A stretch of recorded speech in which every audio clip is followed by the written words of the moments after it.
industrial property. I've spent a couple of years and lots of money cleaning it up to make it look nice, and plan to continue to do so. I've tried to lease it the way it is, and I have countless people that it just doesn't fit what they need it for, whether it be outdoor storage for boats, campers, RVs, automobile repair, lots of the things that fall into I3. In fact, a very interested welding company potentially would even want to be in there. A lot of concern about it being a salvage yard or a junk yard, and that's the last thing I would want. In fact, I have this personal guarantee, which I've checked into and gotten verification from the town that these commitments stay with the property. So if it does get approved to go to I3, I'm sure you guys probably already know this, just so that everybody's aware, these commitments stay with the property. There's no what if I sell it or what if I die and my kids own it. These commitments are marking out those things that people are most concerned about, and it can't be that. And it's signed and dated, and if there's a different process to make that more official, I'm willing to do it. I want the same thing that everybody else wants. I don't want it to be a junkyard. I don't want it to be an eyesore. I can't afford just to let it sit empty. Everybody likes it empty because it's nice and quiet. The reality is, though, you moved in next to a sawmill, a nice industrial business, fits there very well, and I just want to move forward with making it more of a marketable property to lease out, to zone appropriately for that.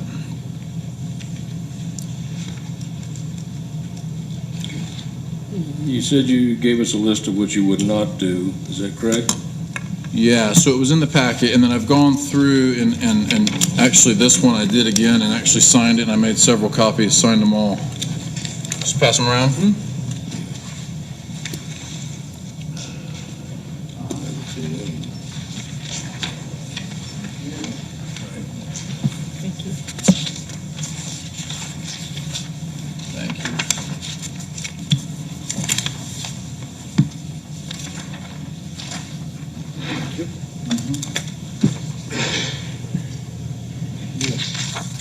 I have more if anybody wants one. I don't have enough for everybody in the room. It's a spot. Pass them around.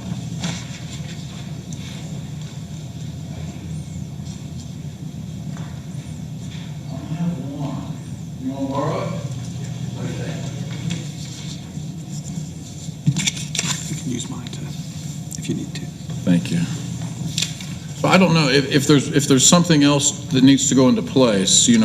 I know at our initial meeting there was concern of does this hold when you sell, and I found out that yes, in fact it does. It stays with the property forever until somebody would come back in, myself or the next owner would have to come back in before the board and try to get permission for something else that isn't on this list. And this is a list of items, though, that you would consider. Yes. Yes, okay.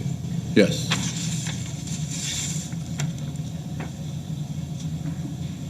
The I3 development plan calls for a 6-foot-high masonry wall around the structure, along with berms. Were you aware of that?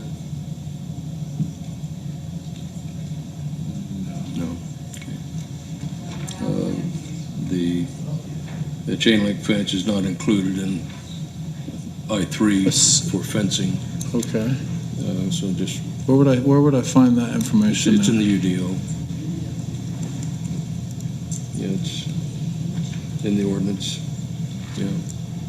And looking at this, I'm going to look at 14 or 15 items here listed, and without counting them all, there are a variety of things here that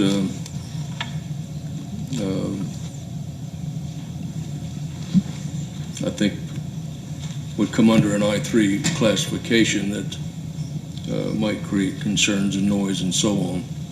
So I did notice in your application, you had the indication on there about the chain link fencing, or the shading going in the chain link fencing. Right. And I thought you needed to know about the I3 fencing requirement with a 6-foot-high masonry fence and berm. So I throw that out for consideration. Okay. And I opened it up to any questions from my fellow council members here. Is that on one of those papers you guys have in front of you then? It's in the book. Do you mind if I? As far as the chain link fence, Yeah. your last line.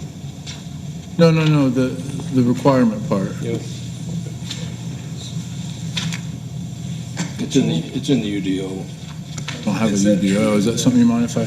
If they say they're not gonna do this, they're not gonna do this, that it actually stays with the property and not just the owner? So a written commitment, when it is a written commitment and is put on paper, executed, and recorded at the time of rezoning, then that runs with that property. So you have to make sure that it is a written commitment. It's not just somebody coming up to say, yeah, I'm not going to do that, I'm not going to do that, I'm not going to do that. Those written commitments can be filed that run with the land. Concern being, a list of things that you would do, to me, is not a commitment of things that you won't do. It's a list of things that could happen. There are things, businesses that could go in, and it's rather extensive. And that's why I mentioned the issue as far as Thank you. planning and fencing requirements. It's there. And it's a rather extensive list also. And also, you know, there is the possibility in the UDO of a use variance where a person could come in and apply for a variance of use for a parcel. And if it works out and that is granted, then for the period of time that that business is ongoing, at that function, that use variance is in place. But when the project is done, or that work is done, then that variance goes away. So that's something else that can be appropriate on some occasions when it comes to land utilization. So.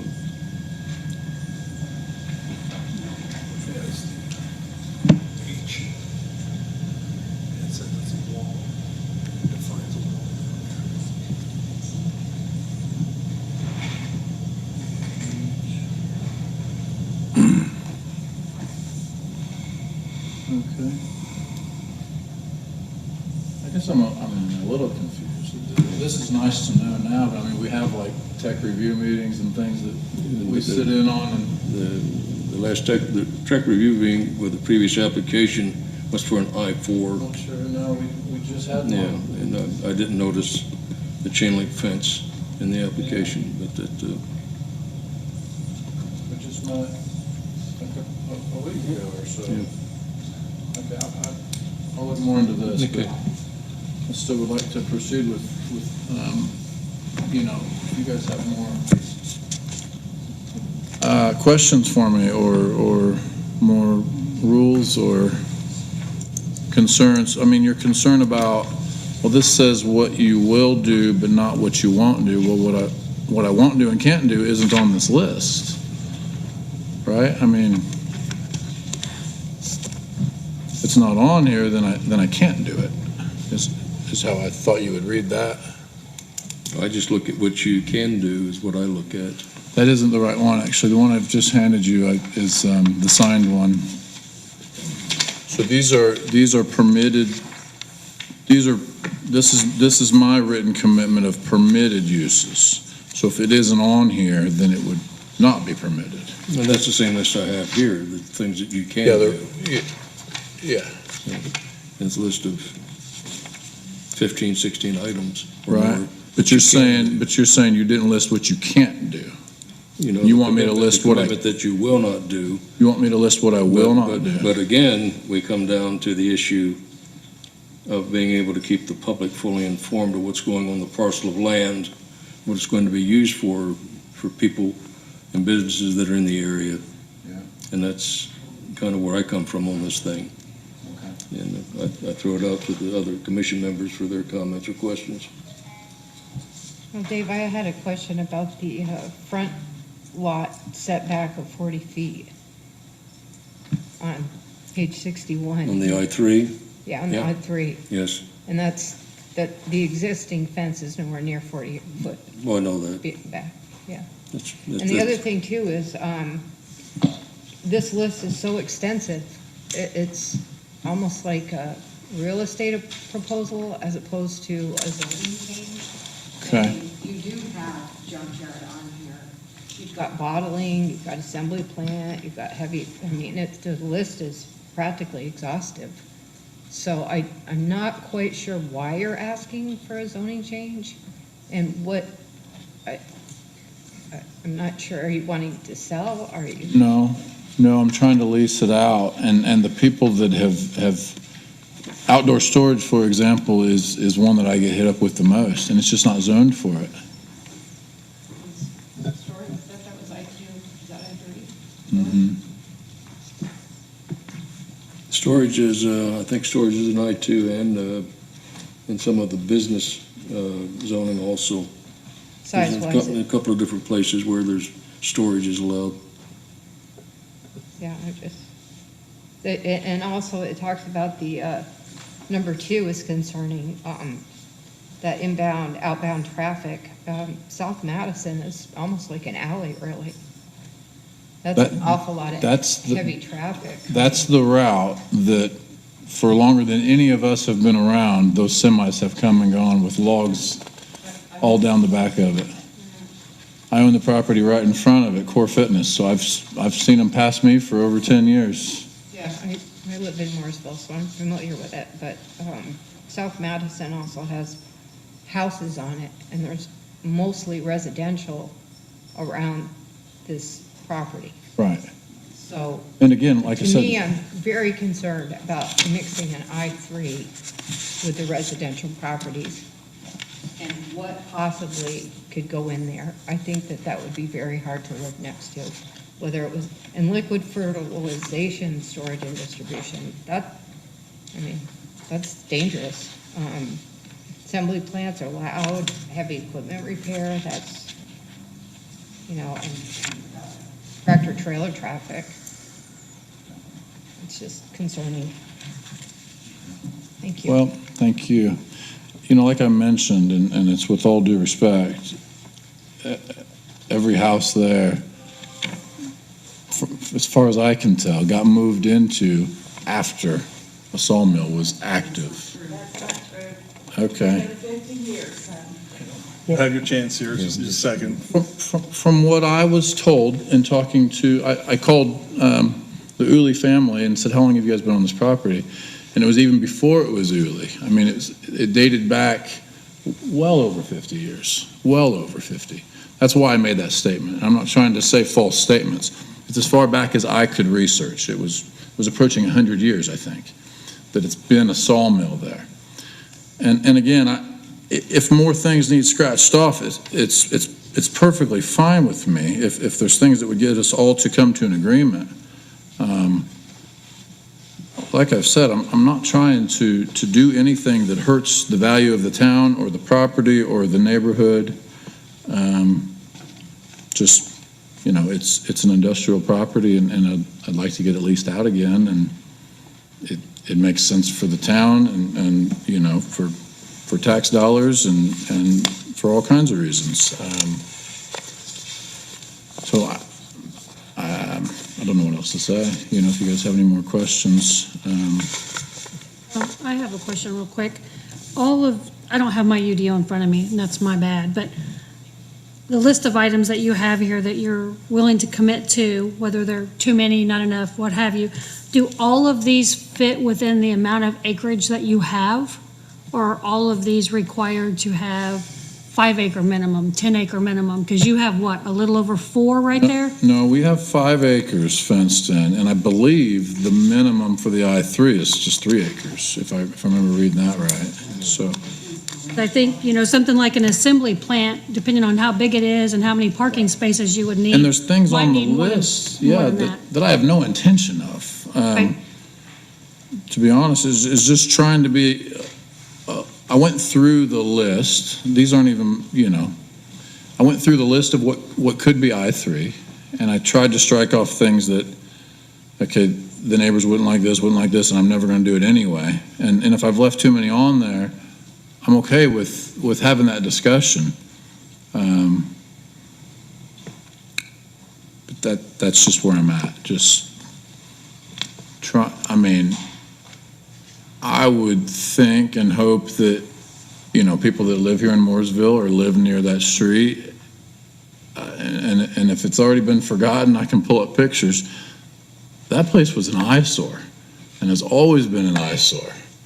And I've put lots and lots of time and resources into that property, cleaning it up. I mean, it hasn't looked like it looks now, I would imagine, as far back as anybody here can remember. It's not been that attractive of a property, but it was a sawmill. It wasn't there to be shown as a beautiful piece of land. So. I guess, just like we discussed in the tech meeting, if you're wanting outside storage there, and that's in the I3 and not the I2, you still can do a variance of land use. And that's real simple. And leave it at I2 and put in your outside storage if it's approved. Thank you. I appreciate that being an option. At this time, what I'm trying to do is make it more marketable for a long-term tenant that wants to come to Mooresville and, like I said, create jobs, create tax dollars, all of those things. And the idea of outdoor storage, yes, could be something that I could have lots of boats on that property, the week after you guys approve it, I'm sure. And it would be fine for the time being until the right company comes along. Ideally, I'd like to lease the property out to a nice reputable business for the long term. Anyone else on the commission, on the council? Are there things that if they were struck off this list, it would make this decision easier? What we have to go by is what's in front of us right now. I've got two letters here, if no one on the commission has any concerns or comments, from residents in the area that I will hold to give the Remonstrators a chance to talk. So if you're on the list, you'd like to speak, I'd say the list is there. Who's first on the list, Mike? Is that it for me? Yeah, for right now. Yes. Thank you. You'll have a chance to respond.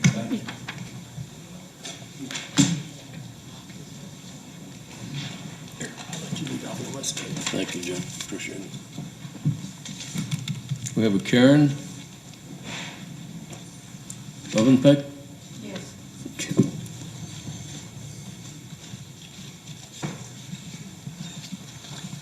My name's Karen Overpack. I live at 11310 North Pennington Road. I was born in Mooresville. I've lived here all my life. And the east part of this property, when I was a child, was the Mooresville swimming pool. I think we've come a long ways in that time, and I think that there's other places for industrial properties than in the town of Mooresville. My feeling is I know enough about this that an I3, even though he says things, an I3 opens it up to more things that are able to be there. So I'm opposed to this because I think it could be used for better use, and we have other places for industrial things. Thank you very much.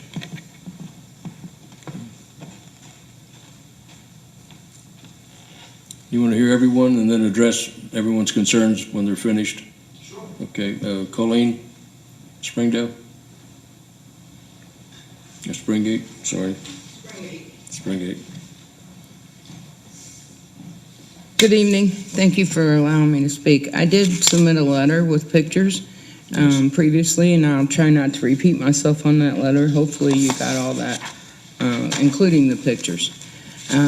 My family has owned property across the street at 218 East South Street for over 30 years. I moved into that property 3 years ago. By then, Mr. Moore has already purchased the property on the corner of Madison right next door to me. He's leased that out to NDOT. They've been working on the High Street there, and several occasions I had debris blow over into my yard. One day I found one of those big dumpster, they're like a zone thing where you want to close the street, in my yard, and I took it over, and he was standing out there with some guy talking. So I took it over and I said, could you keep your junk in your own yard? And he said, what are you talking about? I said, this came from this property you got right beside me. And he said, well, you could put up a fence. And I said, well, you could put up a fence. And he goes, I'm not going to put up a fence. He said, you can put one up. And I said, I will put one up if you pay for it, because that's not my junk blowing over into my yard. That's the people that he leases it to. Also, he bought the house that burnt down right next door to it. It's been sitting there as junk. He's been cleaning it up. I agree, he has tried to clean it up. And I have nothing against this guy. He's a very charming young man, you know, and I know he's a business owner and that he wants to get the most money on his properties. But he's been cleaning that up. It's been sitting there for 8 months. You've seen the pictures. It's a dump. He has the property right behind my property. And he leased it out to a towing service.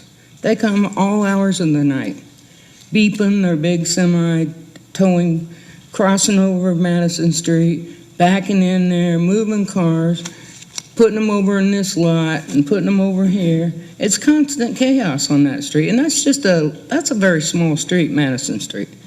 So, you know, his commitment to not put some businesses in here, in comparison to what the letter we got mailed to us, and his commitment, he only excluded 3 things. He excluded the recycling facility, the resource recovery facility, and the testing laboratory. He did not exclude a salvage yard. A salvage yard is a junkyard. I don't want a junkyard across the street. I just ordered pine trees to put up so I don't have to view the junk over on Madison Street. And it cost me $3,000. I shouldn't even have to do that, but, you know, that's his property. He's already got it zoned. He's already got it leased. But once you turn this property into I-3, it is very difficult to rezone it after you've rezoned it.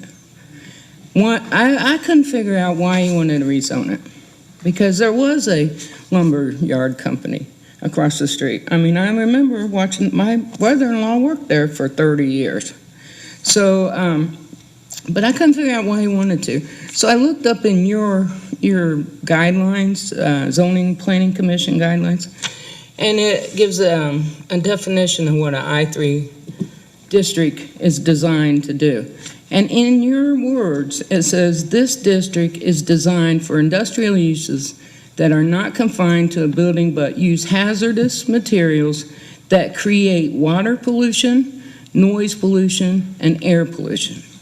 It goes on to say this zone should be located where significant buffering from non-industrial land uses can be provided to protect the health, safety, and values of the neighbors.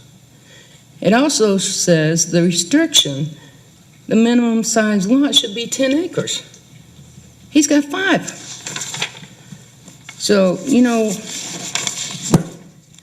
I know that he wants to, you know, make a profit. That's what businessmen do, and I don't have a problem with that. But our environment will be greatly affected if you rezone this to I-3. Also, you know, that I'm concerned about my neighbors' health and welfare. I'm also concerned about my own. And just dealing with this in the last 2 months has made me have anxiety, frustration, and really, really anger.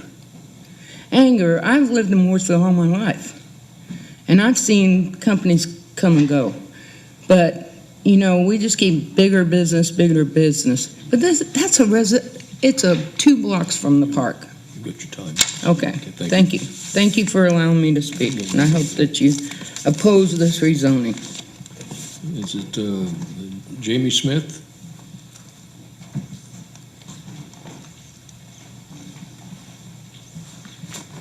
Stuff that I'm Jamie Smith, 259 South Park Drive, so I'm not on South Street, but when I look out my kitchen window, I can see the property there behind. I already get the lovely teasing, veneer traffic, so I understand, you know, the semi is not a big deal to us, but when he first came through with the I-4, that was a really big issue for us because we are within 2 properties of that, and so it was like, no, we don't want this close. But now that he's come back with and that was my first thing, is like if in his letter, if there's such a significant interest and demand in this area for outside storage, then why wasn't that his first request? And one of the questions I didn't know, I mean, trying to figure out where this property is, because as others have stated, part of that 200, if you look at that 200 address, part of it's on the north side of South Street and part of it's on the south side. And so I'm not quite sure if he's asking for both pieces to be rezoned, because if you try and find the address, if you go in and put 200 East South Street, you get that address that Colleen has been talking about. And so I'm not sure which address, I mean, that's something you guys need to confirm. And it may be contiguous to other industrial land that is there, but most of them are not zoned I-3. I think they're probably 1 and 2. One of the things, I mean, and changing it is going to affect property values in that area. Mine house is already zoned commercial, I believe. So I mean, to me, this is not, to me, it's just a matter of, I know what can happen when your house is zoned a certain way and the property just kind of keeps running up to it.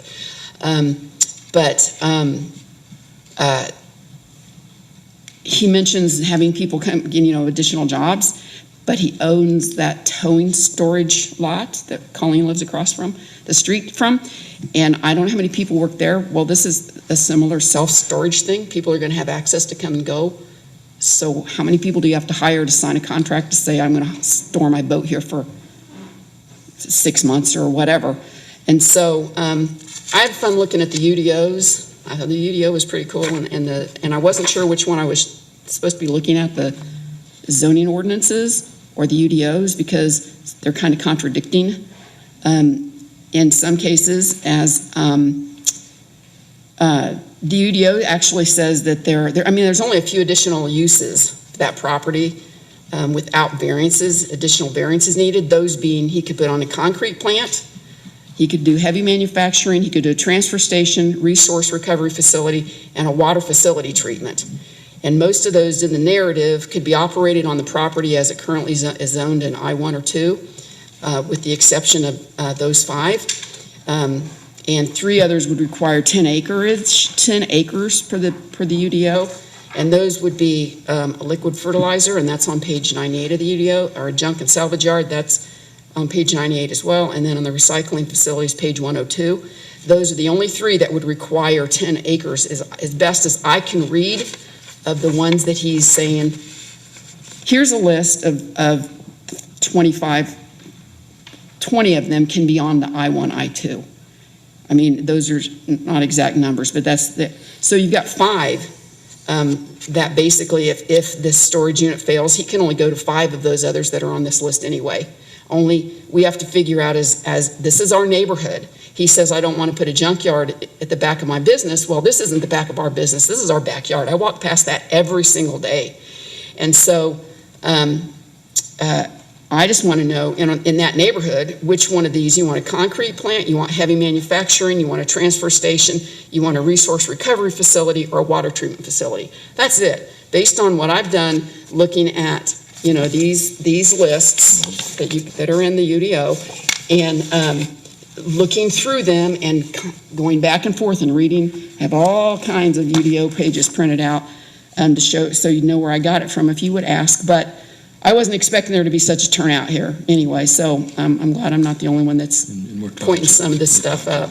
But anyway, I just, I guess, my big concern is, are we considering South Street an industrial district? Because you brought up the fencing, and in the UDO, it does say that out storage facility storage shall be enclosed by a solid opaque fence at least 6 feet tall, and that's on page 89. But that is, and that the outdoor storage shall not exceed the height of the required fence enclosure, except in the industrial districts, and outdoor facility storage shall not be visible from a public right-of-way, except in the industrial districts. And so, if South Street is an industrial district, that's one thing, but if it's not, then if you continue, there's actually a place in the UDO that says for the buffer yard requirements that it talks about having to have an 8-foot solid wood stockade fence around the property. So I'm not sure which one's correct where the fencing is concerned, but I can tell you that opaque stuff is not, And so I think I did find also in the zoning ordinance where it said that it had to be, every I3 use has to be a 10 acre, and that's on page 17. And so that one, like I said, I wasn't sure which one I was supposed to be following, but I do know he owns, Your time expired. well, he owns that property that Colleen, and then he owns the property next to the car wash. And so if you look at those other properties, it doesn't make you feel very comfortable about how this property will end up. Okay, thank you, ma'am. Sure. Are you Kalori? Yes, I am. Try 3 minutes, please. Absolutely. Everybody's already said pretty much. So my name's Lori Riley. I'm at 266 East South Street. I'm at the corner of Park and South. And my house was built in 1910, so it's been there for quite a long time. Also, I've only owned it for 28 years. However, the condition of the roads when I purchased it 20-some years ago was much better than it is now due to the construction that has been going on for, the last decade or so. The signs were removed saying no trucks coming off of 67 going onto Park Street, which eliminated a lot of the lumber yards semi-traffic trying to turn from Park Drive onto South Street to get to the lumber yard. Then you also, the construction on 144 and South Street where semis are no longer allowed to turn left or anybody to turn left onto 42 High Street. From there, eliminated the semis coming from there. So now at this point, when there are no industrial businesses on South Street, the semi are still coming through because when they did the construction, they removed the signs off of 67 saying no trucks coming here, except for right there where they turn directly into the first business, the only business on Park Drive. So that's one thing. The other thing is, if they're not in compliance with the comprehensive plan, what is the comprehensive plan and why are we even discussing this until he is in compliance? Just a side note. And so the condition of the road itself has now cracked all the way down the sides where the semis are turning, whether it's on Park Drive, whether it's on South Street, whether it's on Madison. The road is not in the best condition at all, period, to have any semis. So I oppose it also. Thank you. Next we have a Robert and Pat.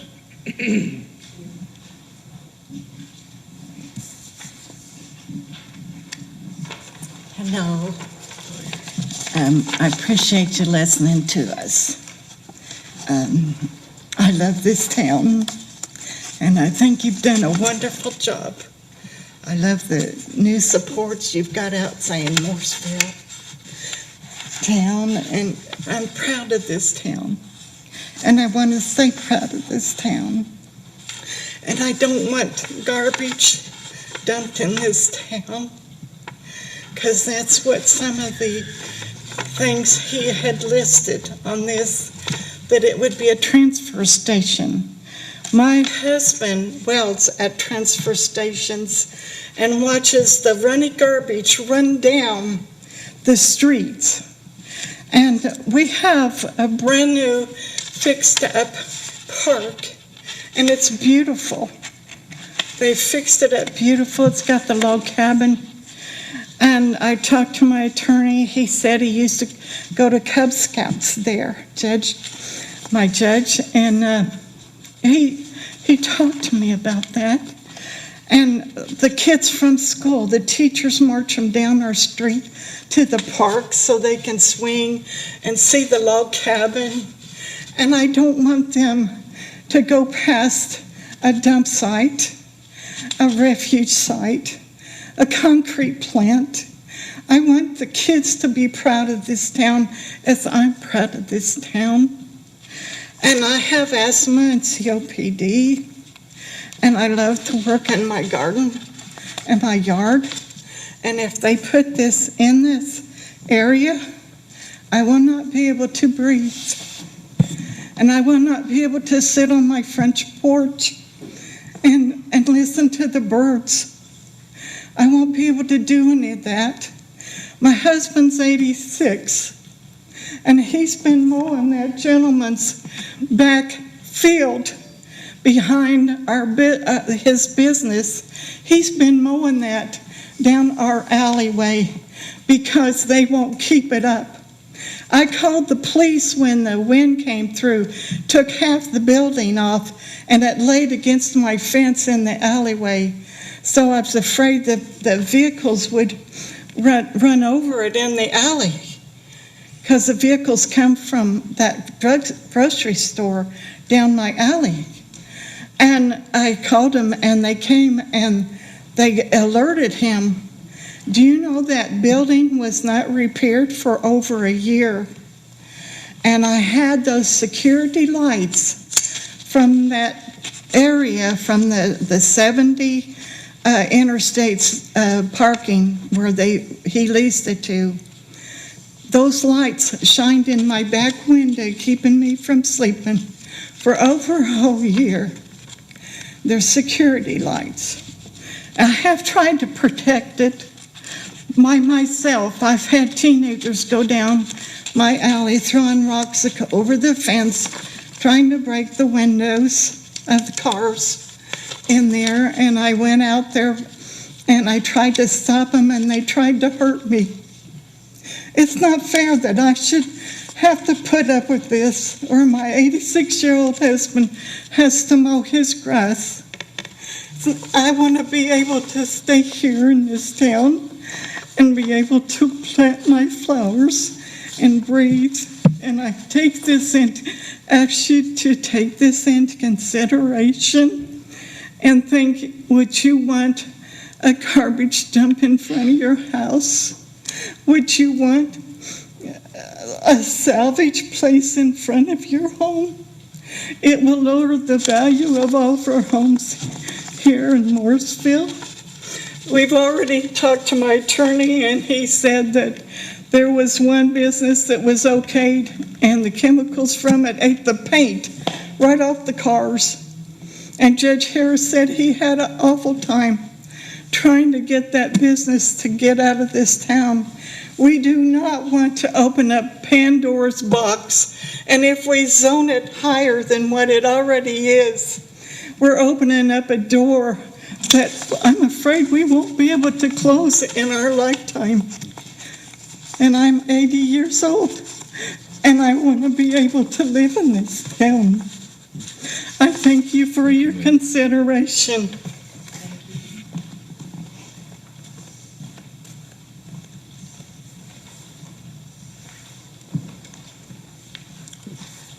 Pat, you and Pat are together, I'm assuming? And there's a... My husband, Robert, he wants to say something. Okay.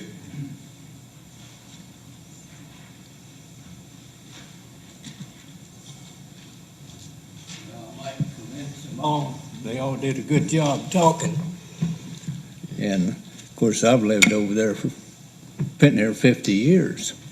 You know, and the sawmill thing, you know, I'd have to clean the wood chips and stuff out of that pipe. See, all that water runs through my yard. You know, it's a swale through there. Of course, I'm sure all of you have seen the lake there in my yard. And I don't want it to be an oil slick. And all these things on here, Well, you know, after so many years, I've dealt with all this bullshit. I know what pollution is. You know, after working in a dump for 50 years, it sounds crazy, but I gotta work, you know. But naturally, everybody's done a good job, and I want to commend the young man for trying to make a living. That's important. But just leave the thing like it is. If, you know, put something in there that won't bother everybody. And that's about all I've got to say about it. Thank you, sir. Yep. You have is it Jenny Wood?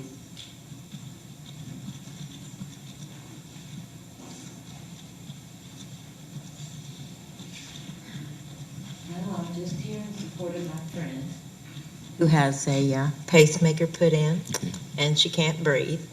And she's told me if they put anything in there with chemicals, she's just going to kill me. And I love her, and she loves this town. Okay. And so we just want to see something good done. Thank you. Thank you. Kathy Crockett. That's another issue. Sorry? Another issue. Anyone else on this issue that would like to speak? Your name, sir? Okay. Go ahead, Mr. Hagan. Yes.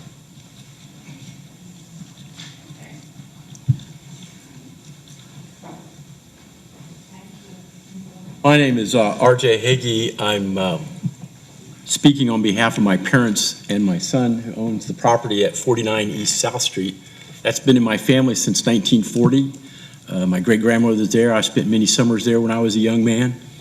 And at one time, that was residential all down through there. Even when I moved back to Mooresville in the early 80s, there were still houses down there along South Street in front of the sawmill. And the one person that made a comment about the pool, I always wanted a pool here when I was a kid, and my parents would point out and say that's where the old pool used to be. So it has not always been an industrial area. The problem I have with all of this is that it's real vague what he's going to do or not going to do. And I always, it just seems like so many times we let the genie out of the bag or out of the bottle. You can't put it back in, or you can't fix the broken egg. And so once something goes in there and something bad happens, you can't undo it. You can't undo the pollution, as the one gentleman mentioned. You can't undo all these other things. You can't undo aspects to people's health and stuff. And I'm reminded of an interesting story. There was a gentleman that's up here in the north end of town, and he had a dry cleaning business, and this is the early 80s. And he sits down with President Reagan down here at Matt's Family Steakhouse. That's how it tells you how much it's dating me. And they have lunch. And then he moves his business down to Martinsville.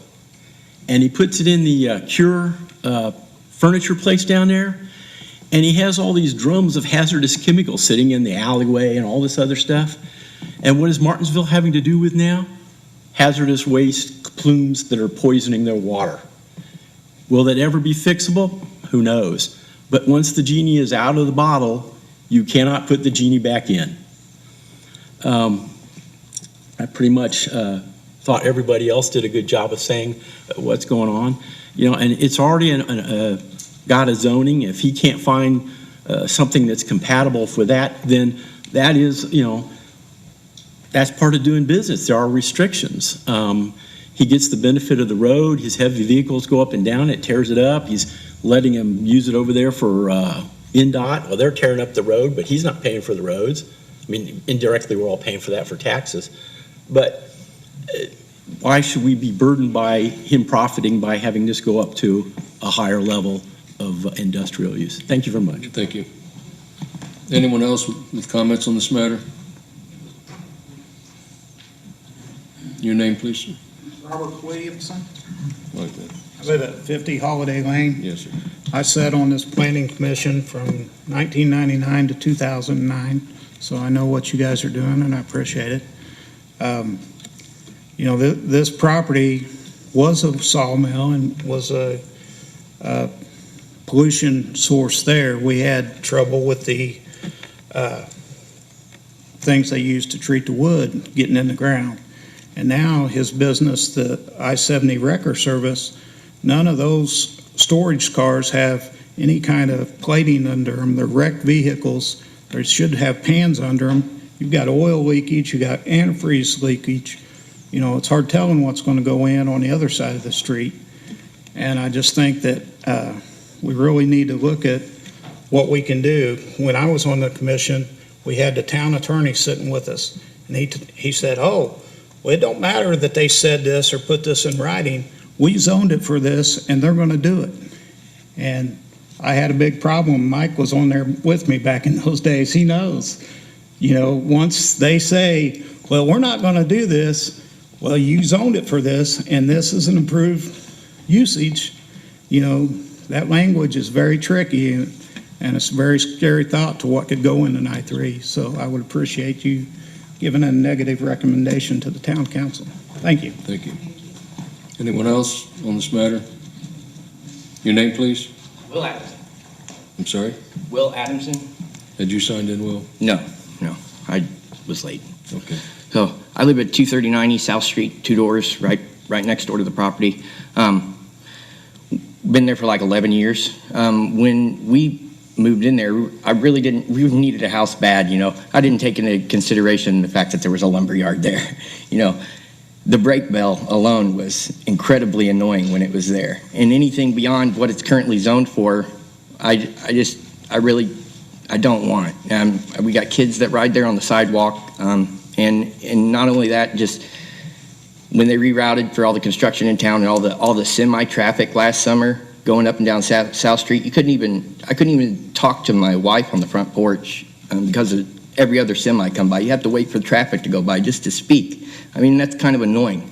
The sawmill, when it was there alone, there had a bad bug problem. And I don't know what else, you know, can go in there in the future, you know, with zoning and everything. Like I said, that's not my expertise. But I agree with Jamie and everything. It's just, it seems like a little much, and anything beyond a sawmill, I really don't agree with. Okay, and your last name again? Adamson. Okay, thank you. Anyone else?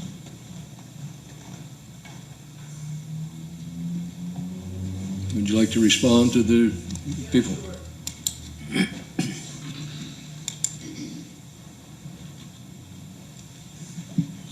I tried to jot down a few notes. Sorry if I forget some direct questions you guys might have had. A lot of the same things being said over and over, and I can appreciate that you all feel the same way. Springgate, I want to apologize if that's how you remember that conversation. The reason I want to address yours in particular is because I felt like it was a bit of an attack on my character, and I'm not a disrespectful person, and I didn't feel that that's how our exchange was that day. It was the first time I had met you, and you came out. In fact, I felt it was all light. Honestly, I like to joke around, and I was out there, I think, working on that house that was a disaster, which, by the way, it's tree roots that are still left. The house is gone.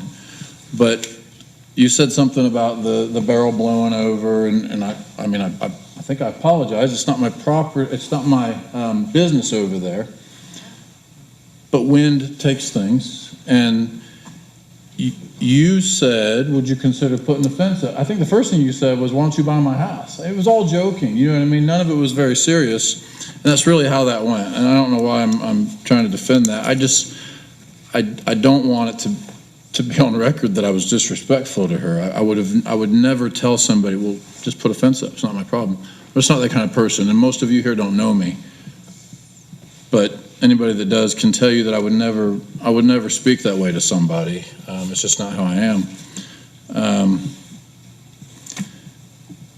Somebody asked if it also included that property, what I'm trying to do, and it does not. It's just the part that's fenced in. And then, and I'm sorry, I forget your guys' names. Patton. Yeah. I just met you guys for the first time the other day when I went to your house to talk about this stuff. You're very sweet people. You actually invited me into your house. We shook hands, and I gave you my phone number. If you ever need anything, let me know. And it was a great conversation, and obviously you're emotional about all of this, but none of that came through that day. I would have loved to have known then that you guys were even mowing the grass. that tenant's responsible for that, and if they're not doing it, if I'm made aware of it, I'll see to it that it gets done.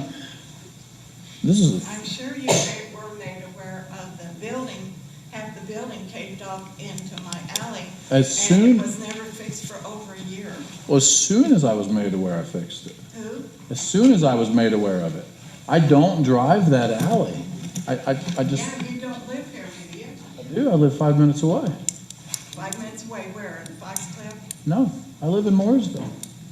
You live in Mooresville? I do. You're planning on putting toxic, storing. No. Chemicals on the property? Okay. None of that's true. We need to keep it on None of track. that's true. I'm just trying to say, I did not know about the metal in your yard, and none of this has anything to do with the rezoning. I'm apologizing as a neighbor. I didn't know about it. I don't know that he's mowing my yard, and please, let me reimburse you for the time and the fuel, and I will handle it from here forward. We need to address I this. just didn't know it was happening. Different venue than here. Okay, well, I'm sorry, but as far as the zoning, I mean, everybody's entitled to their opinions, and of course, I appreciate hearing all of them. There's really nothing else that I can say to change anybody's mind, so, I appreciate you listening to me, and unless you have more questions for me Any this time. questions from planning and zoning? I do have one question real quick. After hearing all of their comments and all of their concerns and looking Yeah. back over this list, are there two things that you would strike off this list to try? And I'm not saying that there shouldn't be more, there Yeah. could be more, there shouldn't be any more Well- at all, but right off the top of your head, hearing everybody's concerns, are there two Absolutely. things that you would strike from this list? And it's a great point, because a lot of people are still, I think, in disbelief that this means anything. So they're still speaking on behalf of, well, he could do this, but the things they're naming aren't on here. And as far as this additional use with exception, I don't care if the whole thing is gone. That, to me, I read that as I would have to come back in and get more permission, right, with special exception. So none of that needs to stay. I would never, there's already an auto shop right there. Will we put one across the street? Probably not. Contractor storage would work there. I have no interest in liquid fertilization. Assembly plant seems like it would be mostly inside that warehouse. So I don't see any, I would never do a concrete plant. I'm not into food processing.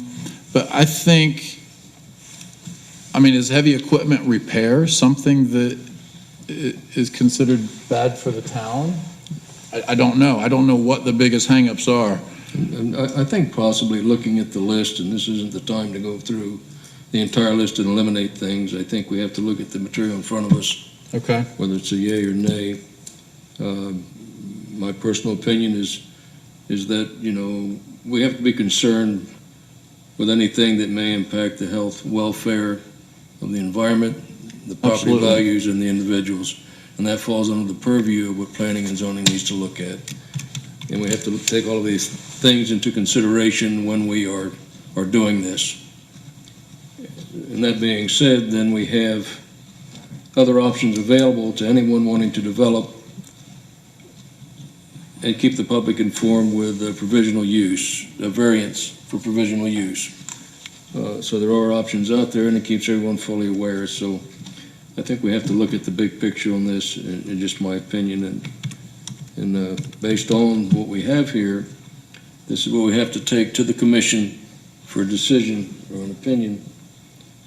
And if there are no other comments. I have one more comment, Yeah. please.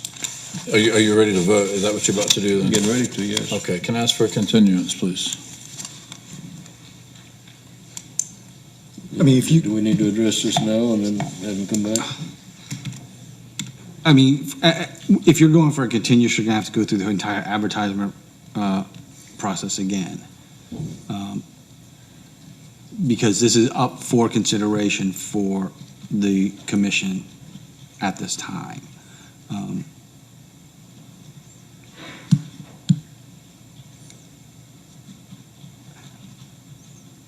It is up to this commission as to whether or not they will allow or grant a continuance to move this to the next issue. The petitioners requested a continuance I would entertain a motion from the commission to grant or deny continuance on this petition or this application. Before a motion is made, can I just confirm that you're aware that the Plan Commission does not make the final decision on a rezone? Yes, I'm So aware. whatever we would recommend, whether it be favorable or unfavorable, the final decision lies with the town council. Yes, thank So you. by asking for continuance, we don't meet again until May. That would put you on a June docket for town council. Thank Just you. wanted to make sure you were aware of the timeline. Thank you. You want to continue with the request for continuance? I would, please, yeah. Thank you. I would entertain a motion to approve or deny a request for continuance.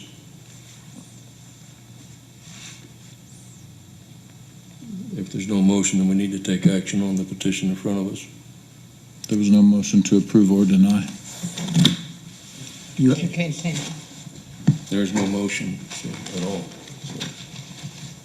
So the application in front of us that you all have looked at is to rezone the property in question from the current zoning to I-3. I'd entertain a motion and what action to take. I'd like to make a motion to deny the rezone. We have a motion to deny. Is there a second? That would be an unfavorable. Been made unfavorable. Favorable Recommendation. recommendation, I apologize, yep. I'll second that motion. Okay, we have a motion and a second. All in favor, say aye. Aye. Opposed? Denied. Unfavorable recommendation. So go to the town council now. When is that meeting? It will go to the town council the first Tuesday of May, because it's not the next immediate meeting. So the Town council has time to review their own, they'll see your entire application, and they'll get our recommendation, and then you'll meet and you'll have time to present to them as well. Okay. Thank you. Thank you.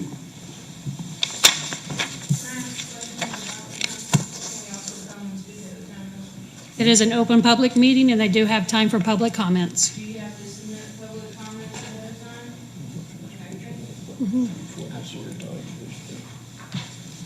Okay, next item on the agenda is the plat in Bunker Hill, Ottawa Engineering. You want to give it a second for everybody to leave that's wanting to leave? So let's give them a couple minutes. If you don't mind, I'll go ahead and take advantage of the time to pass the.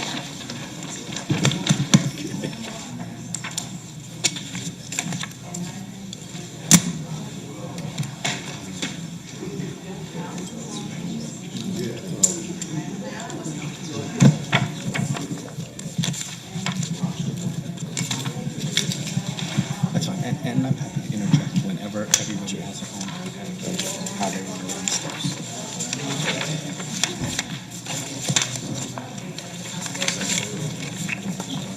I think you're.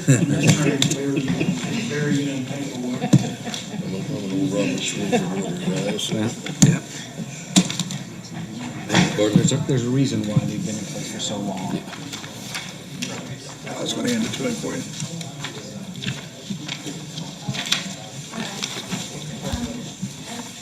I don't. Enjoyable reading. He knows it. My name's David Sadler, by the way. My pleasure.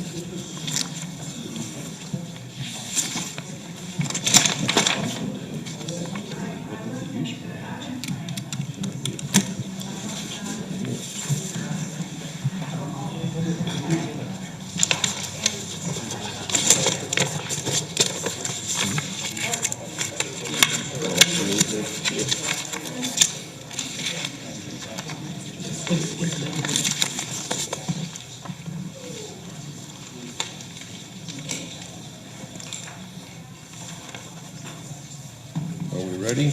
I'm ready if you are. I'm ready. if Thank you you. are. I'm John Larison from Holloway Engineering. We are back tonight to revisit a plat, actually a couple of plats that were approved by this Plan Commission roughly 2 to 3 months ago. And the name of the plats, and I'd like to talk about both of them together because the same issue affects both, maybe save you a little bit of your evening. The James Creek minor plat and the Schrute Farms minor plat. These are the twin four-lot minor plats that are bounded by Lindley Road, Bunker Hill Road, and Keys Road west of town. I'm working with two families. The families that own the properties now own, actually in James Creek, lots 1 and 3, and in the Schrute Farms minor plat, lot 4. So the entire ownership of all of the ground that makes up the minor plat is here in this row. And we've got one issue that we're concerned about. We're not here to change any boundary lines. We're not here to add properties. We're not here to change covenants. We're only here to exempt the owner's properties from the covenants and restrictions. And you'll notice that really 2 reasons for doing this. First, you'll notice that lot 4, that's owned by the Sojas. I hope that I didn't Soikas. I did mispronounce it, sorry. You'll notice that their lot 4 in Schrute Farms is over 9 acres in size. And you'll also notice that lots 1 and 3 in James Creek are over 14 acres, and the other one is 5.7. So they've got basically 20 acres there themselves. And 2 issues that they're concerned about. First of all, we put a no hunting clause or covenant on the properties, and they actually do both hunt. They do have the largest parcels in the communities, and would like to be able to hunt, obviously, responsibly. And then secondly, if down the road either of them would like to further subdivide their properties, they're both fully aware that they've reached the limit in the town of Mooresville UDO of 4 lots for each minor plat. Any further division becomes a major subdivision. So they would have to come back if they decide to further subdivide their properties. But again, because they both have by far the largest pieces of ground in the minor plats, they want to leave that option open down the road if they would decide to come back and further subdivide. In particular, Mike and his family is concerned, looking forward, they may end up needing a mother-in-law's quarters, and that would require a division of a minimum of 2 acres to do that on that 14-acre lot. So that's the reason that they've come back again together with the hunting issue. I've looked into the hunting issue, and we talked at length with the technical review committee about this. There are no state laws that regulate hunting or where you can hunt, how many acres you have to hunt. There aren't even laws that regulate how close you are to a roadway. You can't take game from the roadway. You cannot be in the roadway and take game, and that is, I'm sure the attorney would know more about that than me, but that is a state rule or law. But there are a lot of guidelines out there, and they all talk about common sense and not only the number of acres that you need, but also the fact that if you do shoot at game, you not only want to be able to shoot and not hit the neighbor's place or have the shot end up entering into the neighbor's space, but you don't want the game to run off into the neighbor's yard because legally you're not allowed to go get it. So that's a consideration that every hunter should follow. I am dealing with a couple of seasoned hunters, and they're fully aware that, that this isn't the Wild West, but they do want to be able to responsibly, possibly hunt down the road at this location. Again, we're not here to discuss any other change. We're not here to discuss whether or not the parcels can be divided. We're not here to discuss any of that. This is just limited to a replat for this specific purpose. And with that, I'll just take questions. When you first started talking, you said you wanted to make them exempt to the covenants and restrictions. Is that all of them? It or is. No, it is all of them, and that's very clearly laid out in the dedication. The lot 1 and 3 in James Creek minor plat and lot 4 in Shroot Farms minor plat are exempt from all of the covenants and restrictions. Every buyer in this division will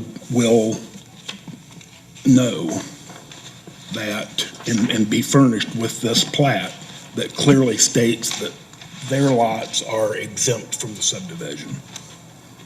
Okay. And that's... Yeah, it's highlighted, it's in capital letters. I tried to make it glaringly obvious. That's 1, 3, and 4. Yes, to any reader of the plat. Out of the 8 lots between the 2 minor plats, how many of them are sold? Only the one is sold to the Soika family. No other lots are sold. This was actually kind of a joint venture between the 2 families in a way, so they've known all along that they were going to sell that lot to this family. So out of 8 new lots, we're exempting 3 from covenants and restrictions already? Yes. Now, keep in mind, there are covenants and restrictions that are listed in this document that will still apply.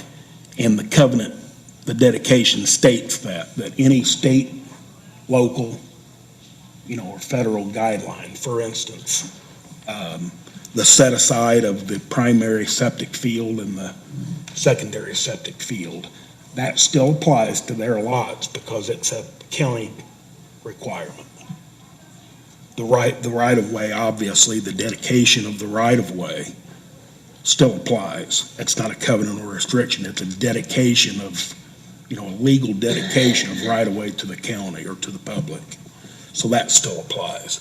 Any other rule that the town of Mooresville has for properties actually that are in the buffer zone, and there aren't many. But any state or local guidelines still apply to the use of their lots. The main reason you are here is to try to limit about why we all. Well, we're not eliminating any covenants for the remainder of the lots. No, but you are for that. Yes, and the other single reason, and I've talked about it here, is the plan to further divide if they decided down the road they've got, Mike has a 15 or 14 acre parcel. If down the road he planned to subdivide, there's no covenant that prohibits him from doing that on his property. He could do that. He also understands that if he did do that, for instance, for a mother-in-law quarter, he would have to come back before the plan commission to do it because he's at the limit at this point. You want to eliminate all covenants for the 14 acres and 5.7, that is lot 1. 9.1. Yep. I don't understand why you. Well, I'll let them come up and talk with you about it. It was their sole decision to do it. It certainly wasn't mine. but I've outlined exactly the two reasons that we've taken the time and the expense to be here tonight. The first is there's a covenant that says no lot shall be further subdivided. Do that. I cannot see eliminating all other covenants. I respectfully would like to ask you, which one would it be that would bother you that? Well, one, just real quick, animals, lot owners should not keep, breed, or raise any animal for commercial purposes. And that's just real quick.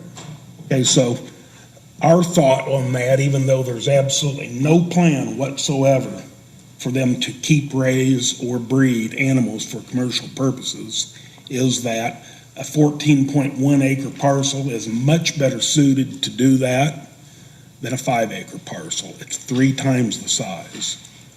And if you did board, for instance, if you did keep a neighbor's or board horses on the property, I think a 14 acre parcel would be much better suited for that than the 5 acre parcel. They'd have no plan to do that whatsoever. I guess I'm just being argumentative with you. John, one question I have is, at the last meeting, when we approved this originally, there was a remonstrator here that made mention that who was going to enforce the covenants and restrictions, and they were, to the understanding that that was for everything. Was this advertised to where they knew that now you're wanting to take that away? Yes, we have the same and followed the same advertising requirements for this replat that we did for the original plat. And that family specifically, it was the Fulp family, they were notified. They had to be notified tonight. My only concern is they were told specifically in that meeting that these are the covenants and restrictions and they will all be enforced by any lot owner. Right. Or any association that may form. Yes. And or the developer. And as part of being here tonight and coming back to change it, we re-notified them as per our requirement. As what exactly you're going to do? Yes. Well, we notified them, maybe Tammy could read the actual notification that we sent. In the file, I don't have it in front of me. But we met our notification requirement.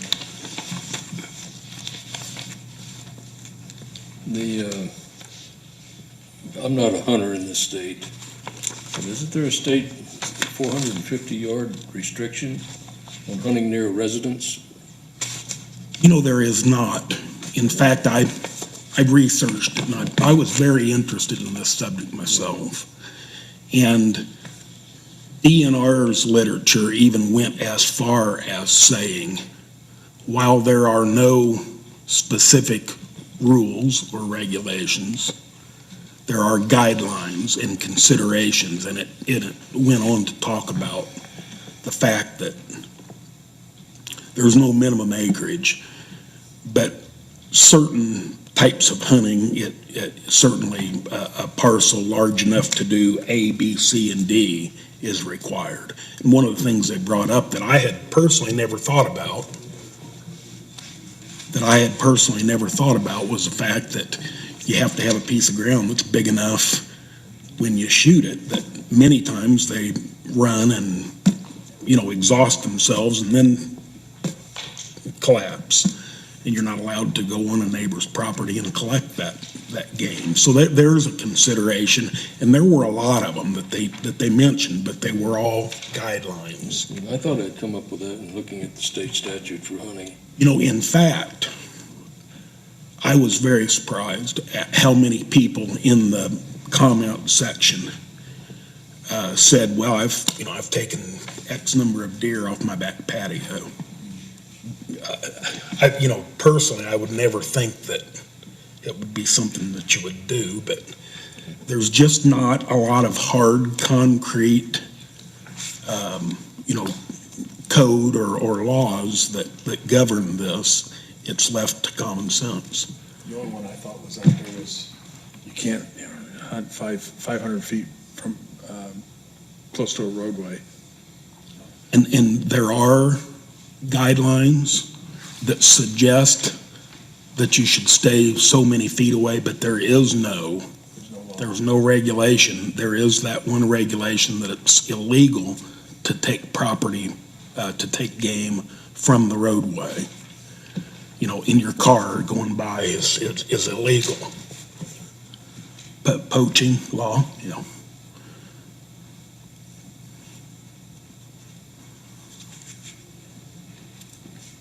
Anyone else on the commission have any questions?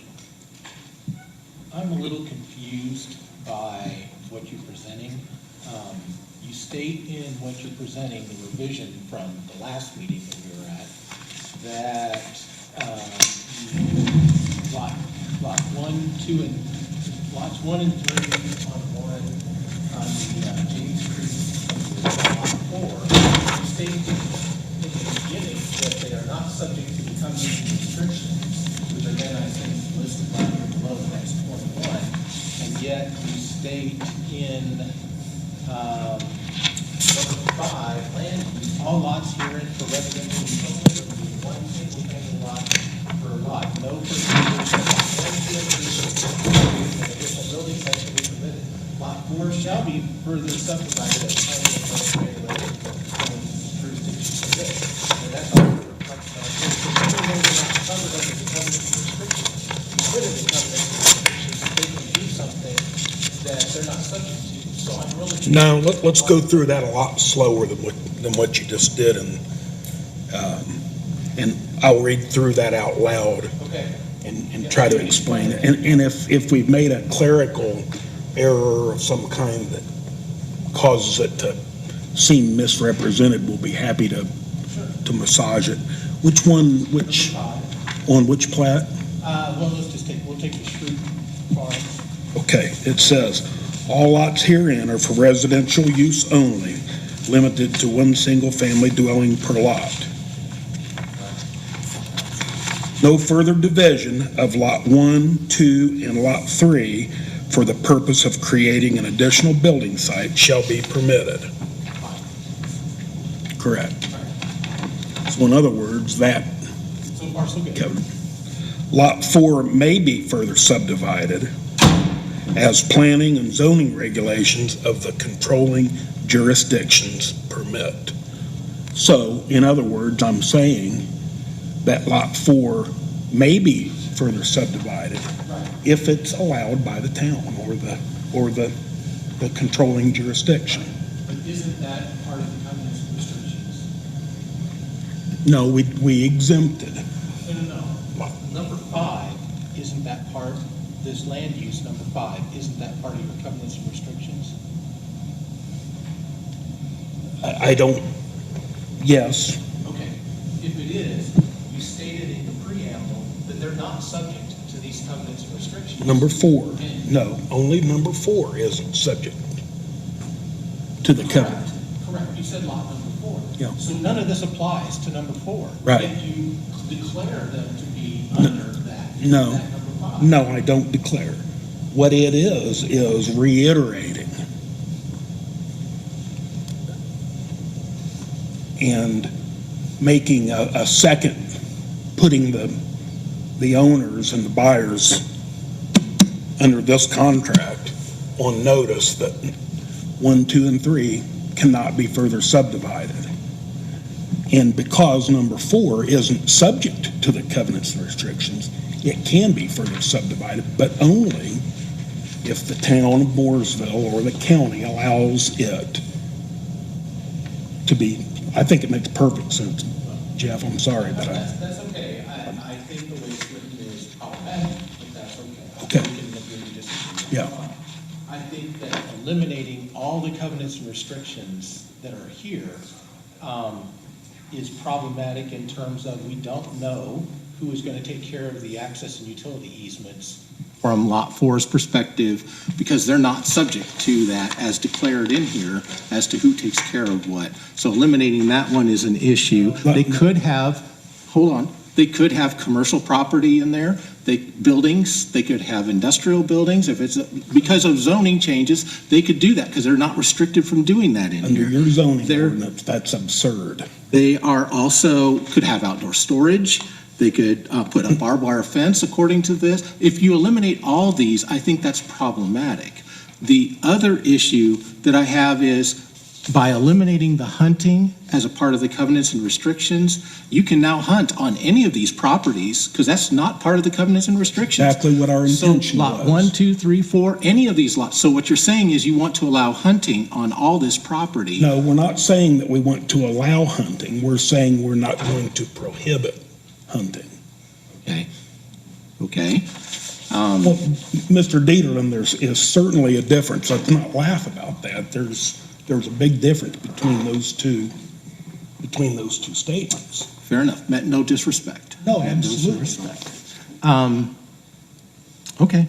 I just wanted to make sure I understood what you were asking for as a part of this change. So. Can I ask, is there a, does the board have an opinion as to how they would rather it be worded, or is there a specific covenant that you feel like we shouldn't? I think you're opening up Pandora's box. If you eliminate all of them, you can do the hunting and you can do that lot can be further divided and keep the covenants and restrictions.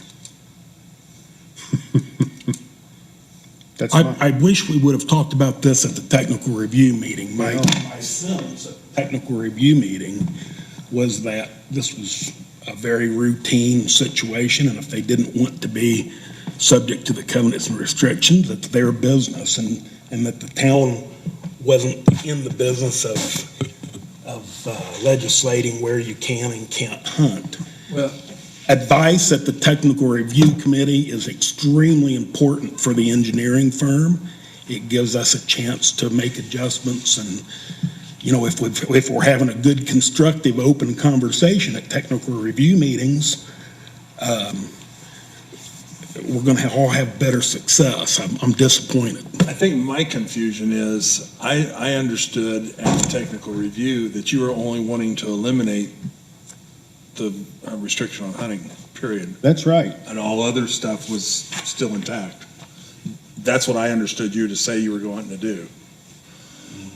Okay. I may have misunderstood you, but we only talked about the hunting, and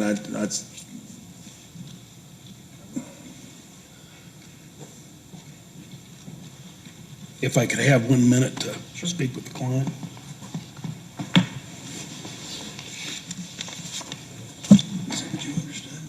Well, I understood what they were saying as far as eliminating covenants and restrictions on the part of the property. Yeah. Hunting only. But then the big thing is hunting, and they could live without.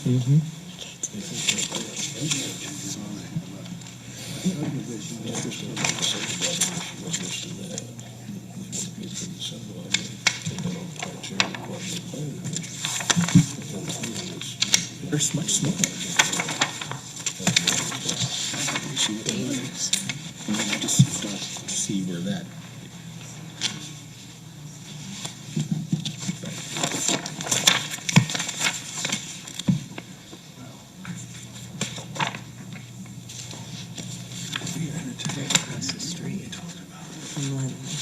This becomes hunting is allowed.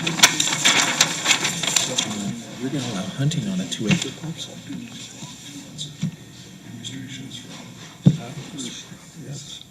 They had mentioned putting the mother-in-law's quarters. What's that?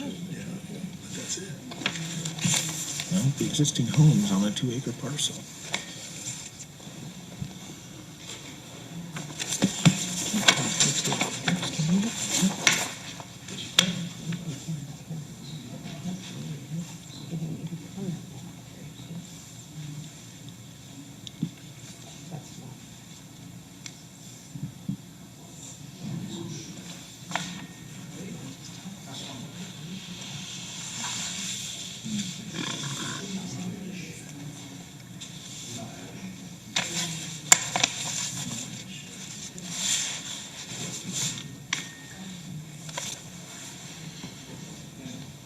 Michael would like to talk with you very If I may, I recall at the tech meeting, you had mentioned the ability to subdivide that other portion.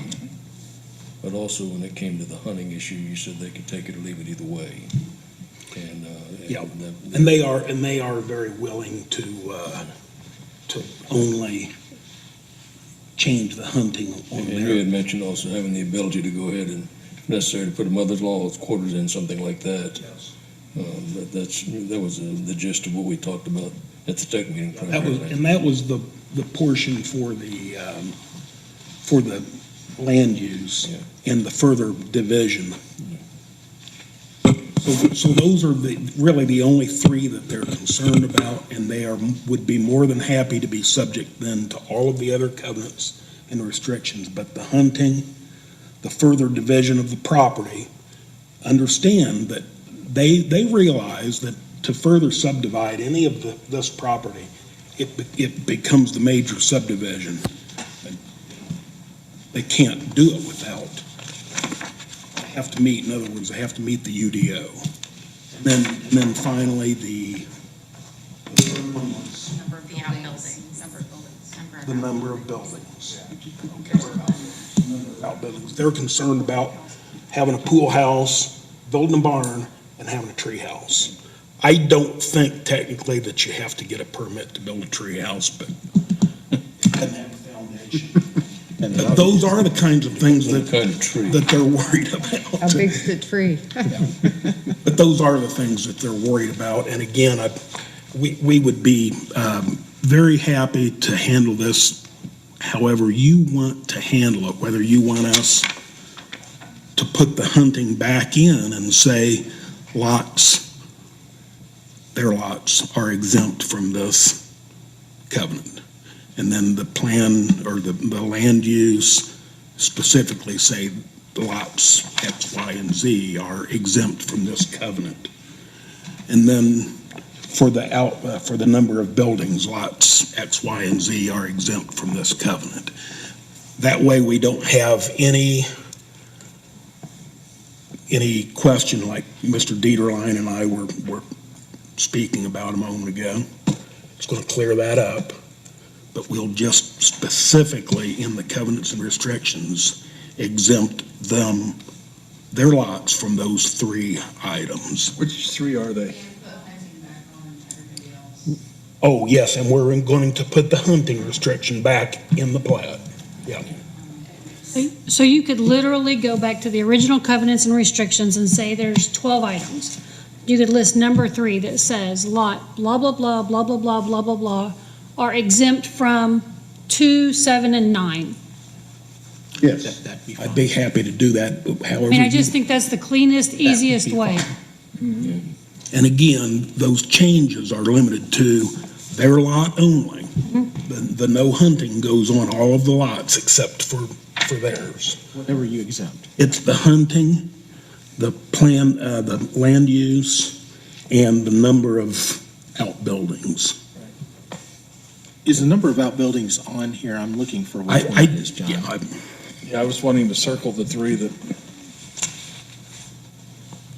Because I'm struggling finding it on this revision one here. Was it on the original one? I'm going to make sure that I'm comparing the right ones here.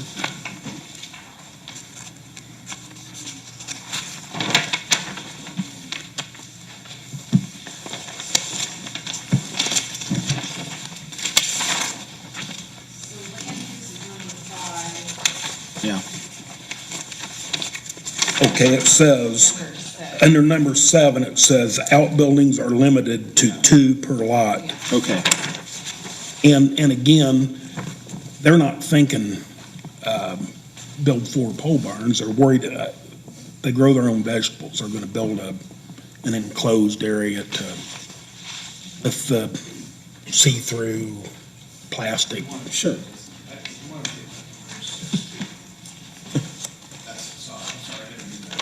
That's the dwelling size.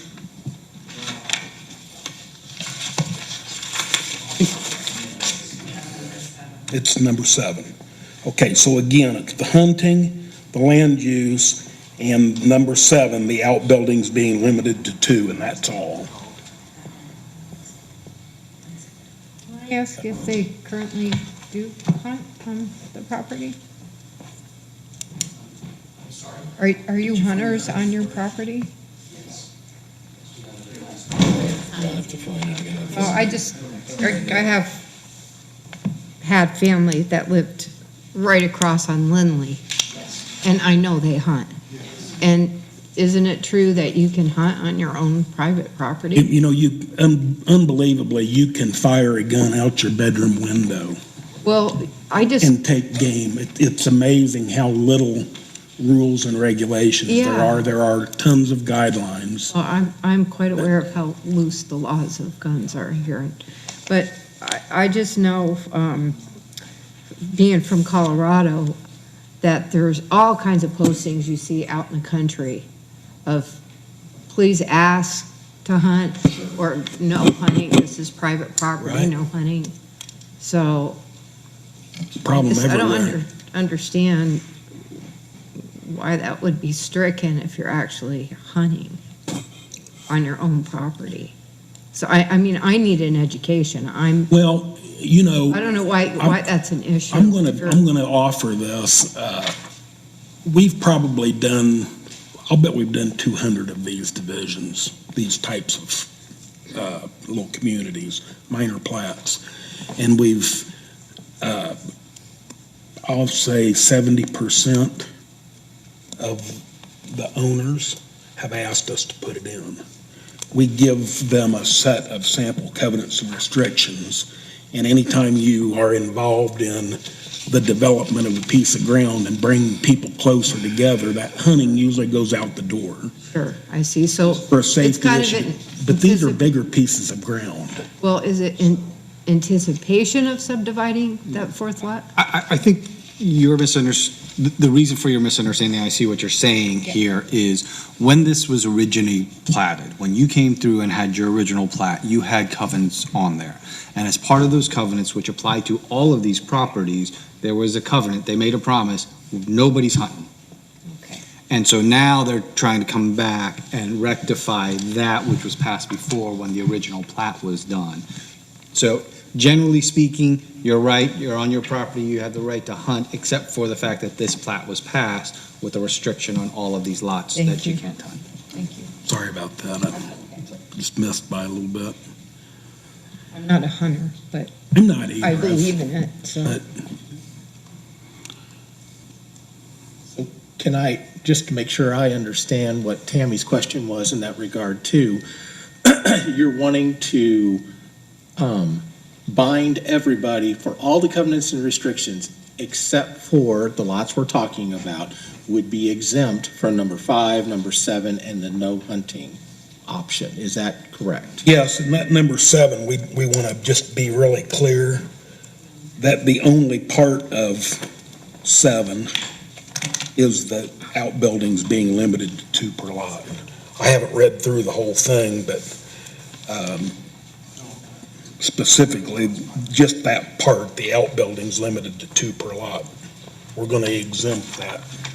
Whether to direct this to the owners or to you, are you comfortable that that's all you want to be exempted from this city? I just don't want you to have to come back again and again because you suddenly discovered, I mean, I'm sensitive to the fact you came tonight, which is great. And I don't want you to have to come back over and over again, but I just want to make sure we're all done.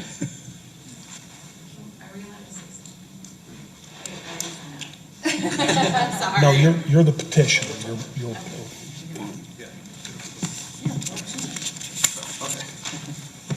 Thanks.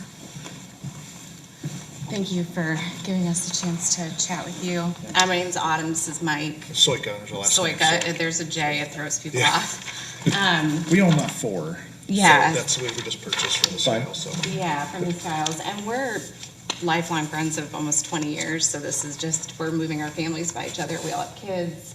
And like you said, we grow vegetables and hunt, and just, we're leaving the city to be with you guys, so we're excited.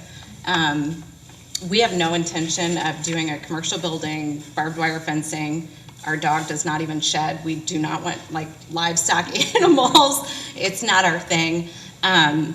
But the restrictions are a huge part of why we're leaving an HOA in the city. So when this was first kind of set up, we were under the impression that those were pretty easy things to go in and change. So we didn't, I guess, fully understand that we would be here again.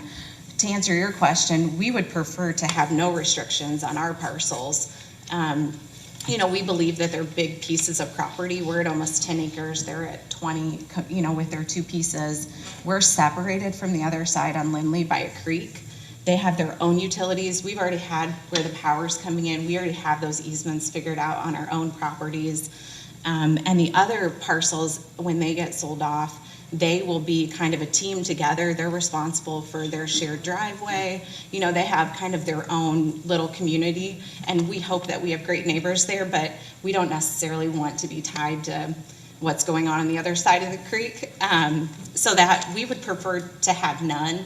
And we, of course, would be respectful of Mooresville's rules and regulations. And definitely the number of outbuildings, we fully plan to bring our in-laws down, my in-laws down to live with us at some point. So there would be concern also about that number 6 as far as that building size. Would that count as a dwelling if we built them a bungalow? Because when we met on Monday with our builder, we kind of platted out where he thought would be good for that. So this is not, you know, that's just what we're planning to do. We're just a family moving from the city, and we just don't want rules. So that's.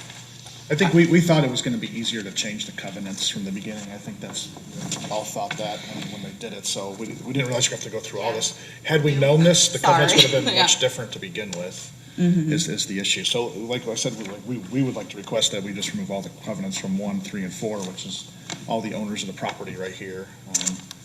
And like she said, it is completely separated from the other parcels, and by a creek and woods, and they're bigger. They're double the size or quadruple the size. So I'll bring something in to you and make sure it meets your approval, and if it doesn't, we'll massage it to meet your approval.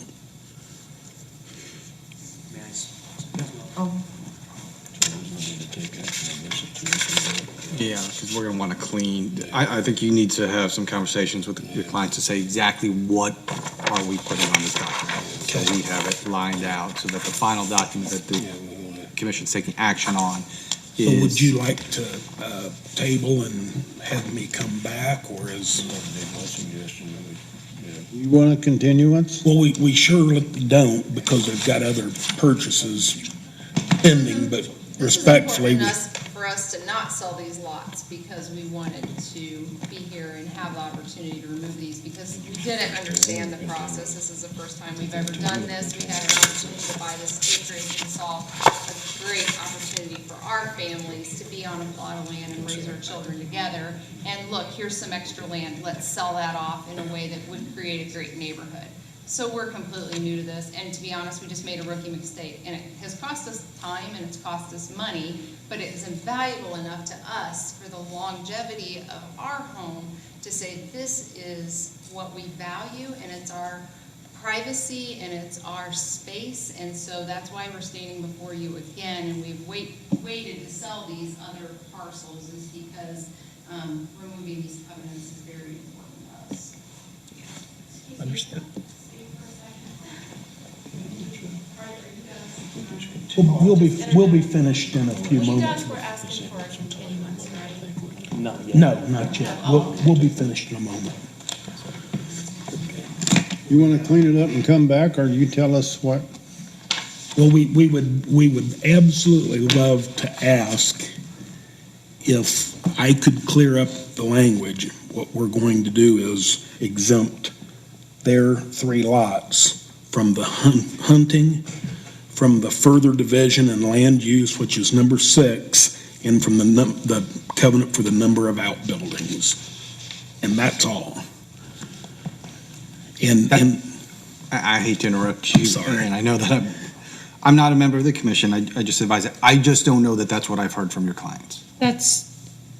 You just stated that you didn't want any restrictions. As this document sits right now, to my understanding, is that this exempts lots 1, 3, and 4 from any covenants. Is that The way it was presented to us, it restricts you, it takes you out of all the covenants and restrictions. Yeah, just 1, 3, and What 4. we're discussing is the possibility of only restricting you to the three things discussed. You would still be bound to the rest of the covenants and restrictions. So if you're not on board with that, then Maybe we continuance might would need be to good. reconvene so that we know exactly what you're willing to give, take, compromise, and what you're really willing to ask us to do. And we need to be clear and consistent among us. I think that we would love to have just be removed from them, but if that's not okay, then we'd be willing Yeah. to then talk about, well, those three. But we'd like to have none, just considering the size of our parcel, the separation from the community on the other side. That would be our first step. So I apologize if this isn't the proper structure to do that. Yeah, I'm going to suggest a continuance on this, so that everyone can get everything on top of the table here to see exactly what everyone Can I wants. say just one more thing? Sure. So I think where I'm a little confused is, so what we want is what's on this document. If this can't be approved, then we will change that, is what we're, I think is where we're at. So what we want is just to remove the covenants, which it says on this document from 1, 3, and 4. We don't want to change it if we don't have to. If this can't be approved, then we will. So that's kind of where we're at. So I think where we had a little confusion is we were trying to compromise and just remove the ones that are most important to us to get approval for it. But if that's not necessary, where it can be approved the way that it sits, that's exactly what we want. So the legal part of this, and this is what makes it tough, is they can't tell you how they're gonna vote, right? Their vote and their action is when they vote. So if you leave it like this, and if it gets defeated, and it doesn't get voted, then you gotta start the process over again to come in for this replat, okay? If it's a continuance, you make your determination, you have the discussions to go through with this, then I would say there's probably a better chance that it's a one vote type situation when everybody is, that's just the risk you're gonna be taking because. Are we also subject to a waiting period to come back if it's denied? I think it would be, and I'd have to go back and look. It may be significantly changed enough that it is a different submittal, but I don't know, we'd have to see. You will not need new notices, will you? Well, we would if we receive a no vote, we certainly would. If they do, then can they vote on it tonight? And, again, there, we have to have a final strategy. These folks need to vote on this.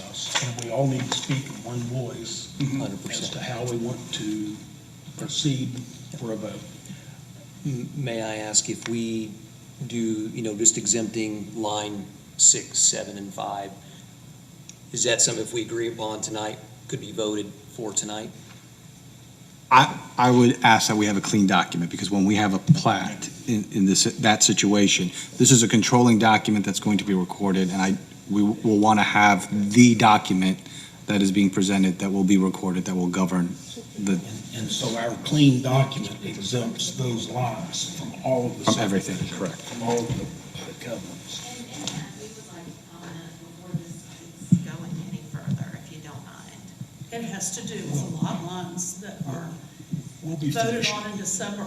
We'll be finished with ours. We'll be finished with our presentation shortly and allow them Understand. certainly to do that. I can't hear what you're saying, sir. If you could speak to the microphone, I appreciate it. But we have a comment about this too, for contiguous neighbors, and we want to be. Well, you'll get a chance to speak here in a minute, so just hang on. If they continue, will we not be able to speak? You will be able to speak. Either way. Yes. Thank you so much. Yes. We're trying to further understand the options. If we have him clean up the language and it says exempt us from line item 1, 2, 3, is that something we get to come back? Come back for a month to do that with they want to do is they need a clean document in front of them to vote yes or no on. The clean document says that your lots are exempt from all of the covenants and restrictions, and it also took off the no hunting for all of the lots. So that is the only document that can be voted on tonight, if you want to take that chance. If you don't. You guys want to tip me a smile or give me a guys? We're in a rock and a hard spot over here. We can, okay, but we can come back If they say no, we resubmit it and make the changes, but just understand we're subject to that new calendar that was Mr. Chairman, in the interest of time, can we let them go have this conversation somewhere else, and can we hear from Yeah, them? we need to move on with this, So, I mean, I think you could at least allow the hearing. and we need to allow these ladies here to speak. These guys are our new neighbors, and we like them already, and we want to be good neighbors. And as far as their request for release of covenants and restrictions, we don't have a problem with that. You know, if whatever they want to do on their property is whatever they want to do. We would, though, and we heard Mr. John say that this meeting was only to determine the covenants, which we can appreciate. We came all the way from Virginia. We weren't notified properly of the previous meeting where the plat was approved. And so We got the notice the day before the meeting, So- which we couldn't come from Virginia to the meeting. What I would like to see happen today is that you do give a continuance so that Mr. Holloway's company can look also at the lot lines because there's errors there. So we're talking about, they really need to fix them. We have a 1997 plat with Ms. Ferguson's property on it. Which are the lots that they've subdivided. Yeah, and our property, which is different from what he's given you. So we just want to clean this thing up. I don't care what they do with their property, but I want to make sure this is accurate, whether it's in our favor or their favor. Okay. And that's really all I have to say. Okay. We want an opportunity to be heard, to know that you all have looked at this and that it's accurate. And he's shaking his head. All we ask is that he look at it again. We for suspect accuracy. what happened when he did their survey, they did not research back and find the documents that we had recorded going back to the original meets and bounds plat, which is this one, and we got rid of our subdivision completely. So we're thinking maybe they referenced maybe the incorrect plat when they did the survey on their property. Okay. So that's where we are. And the only reason we're asking you away was because the presenter was still up here presenting. And that's fine. Once he's done. Well, I kept thinking if they were granted continuance, we weren't going to get to speak until the next meeting, because that's what they used to do. And we came up from Richmond and, That's all. you know. I just wanted you to know that, that's why we were saying, hang on, you'll get your Yeah, I turn. mean, I get what they're doing, and we don't want to be problems. We don't want problems. But we want to know that this is accurate. This was court ordered, and it was approved by the court, it was accepted by the court. And it has Stella Keys's entire 200 and some acres on it, which is, I don't think this is the right place to discuss. well, it is, because on the notification we got, it put a description of the property and it was I'm being. not disagreeing with you at all. Okay. I'm just saying this may not be the It's appropriate. fine. We're going to be place able to have the hear this discussion. again, though, in front of you guys. I'm going to let the attorney. Okay. Mr. Chairman, can I ask a question? Or, Ladies, committee people. Yes. Can- Yeah. if we do continuous, I know you came a really long distance Yeah, to we'll come come here. again. You're willing to come back? As long as we Okay, have I just- notice, and that's another issue, because the post office takes Just wanted 15 to days know- and y'all only give 5 days, 7 days notice. We don't get it until the day of the meeting or Is after there the a way meeting. we can be emailed, maybe? If it's continued tonight, it will be on the next docket, and you'll know what night that meeting is when you leave tonight. Okay. Yes. Yeah, that would be great. And we had called to try and make sure that it's still going to be on the docket tonight, or we would have left this morning, and we never get a call back. So, Yeah. I'm not sure what the breakdown on that was, but we had to hang around and just make sure. But this document has the linear footage for each property line, and it's not matching what's on here. Now, you can, if you can Sir? If he can explain that to us I think, after the fact, then Then it may be something that I'm not seeing properly, because I'm not an engineer. But when you're looking and you add up 3 different sections of feet, and it's supposed to total a particular measurement, and then it doesn't? I understand what you're saying. We want to get this before it gets recorded again, I understand. yeah. Okay, so. thank you. Thank you. Appreciate it. Thank you. Any suggestions on this? Yeah, this. John? Legally, do they have to request a continuance, or can we request the continuance as the commission? That's my question to you. I can make a recommendation that there's a continuance, but they'll have to ask the continue. If they ask you to proceed on this, then your options will be to proceed if you choose to table or not, but as a continuance, the request would have to come from them. That's fine.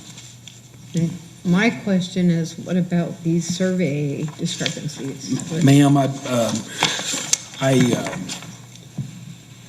welcome them to hire another surveyor. Why should we have to do that? You're the surveyor of both of these plats. Do you want me to quiet them down, or No, would you guys no, like to? I think we need to let him finish. So, there is a lot out here. We absolutely will want a clean document for consideration. If you ask for a continuance and then move forward with getting whatever the plan is in that clean document, I would love if you could have an offline discussion with the women from Virginia to work through this so that when it comes back, we don't. Absolutely. Because this is a lot that is not normal. So, yeah. We would like to officially request the continuance. Make a motion for continuance. Do you have a second? I'll second. A motion and a second for continuance, all in favor? Guys, thank you. Sorry about all of our confusion. I'm going to suggest that. Thank you, and sorry about all of our confusion. On this continuance, motion was made, seconded, and passed, not a problem. The next meeting will be May the 12th. If for some reason that's not going to work, can you notify them well in advance? Our office is open all day tomorrow. I'd like to suggest that we meet at their convenience. Okay. Idea. And we'll always ready to discuss a survey issue. Not typically at a public forum at the last minute, but always ready to. And I would suggest you have those discussions. Because we've made mistakes, and everybody makes mistakes. I don't think we did, but we'll be more than happy to look at it with them. Moving right along. This was a continuance on both plats, correct? Yes. Thank you. At the same time. Thank you. The next item on the agenda is permits and inspections. Looking here, where there were 69 permits and 235 inspections. Reported by Tim Bennett. Any questions regarding that? Where is Okay, Mr. Bennett? Rules and regulations, I think everyone was provided a copy of some rules and regulations. I think Kimberly said she did not I'm receive a sorry. copy. I did not. Oh, you didn't get one? We'll get you one. Thank you. And I'm going to ask, We do have Debbie Lazier with us tonight. okay, For those of you that are new to the Plan Commission or weren't on the part of that committee, she did write our UDO for us. And she presented these rules and restrictions that I provided with you guys. She's the one that wrote them, and she's willing to work on them with us, and she's here to answer any questions if we have them in the discussion tonight. Where were they lost from 2019 until now? What? Where were they lost? Were they? I have no idea. And I don't even know I couldn't even tell you right now where I found them. I don't know if because of the fact that we never reviewed them, I don't know if they didn't follow exactly in line for the UDO. It was just a draft. I came across them and thought, let's shoot for the moon, see what happens. I can say I have no idea. Can I ask you, Debbie, can I ask you a question? Sure. Can you maybe educate, because I don't think anybody who was here was involved in the small group committee. Some people are not available anymore to be able to answer these questions.